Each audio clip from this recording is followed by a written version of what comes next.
వాటి వైపు. సేవలో రెండు రకాలు ఉన్నారు. ఒకటి దేవుడు పిలిచి సేవకు వచ్చేవాళ్ళు ఉన్నారు. రెండు దేవుని పిలుచుకుంటూ సేవకు వచ్చేవాళ్ళు ఉన్నారు.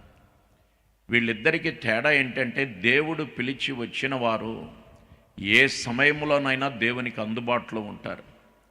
కానీ దేవుని పిలుచుకుంటూ కొంతమంది సేవకు వస్తారు. వాళ్ళు ఏ సమయంలో దేవునికి అందుబాటులో ఉండరు, కష్టాన్ని సహించలేరు, నష్టాలను భరించలేరు. అలాగే కొద్దిగా టైం గనక దాటిందంటే టెన్షన్ పడుతూ ఉంటారు, చెమటలు కక్కుతూ ఉంటారు. దేవుని పిలుచుకుంటూ వచ్చేవాళ్ళు బాగా మన రాష్ట్రాల్లో పెరిగిపోతున్నారు. వాళ్ళు ఎంతసేపు ఇహ సంబంధమైన వాటి వైపు మాత్రమే పరుగు తీస్తున్నారు. అలా కాకుండా దేవుడు పిలిచి వచ్చిన వారు, వాళ్ళు ఎన్ని కష్ట నష్టాలు వచ్చినా దేవుని కొరకు తుది శ్వాస విడిచే వరకు నిలవబడతారు.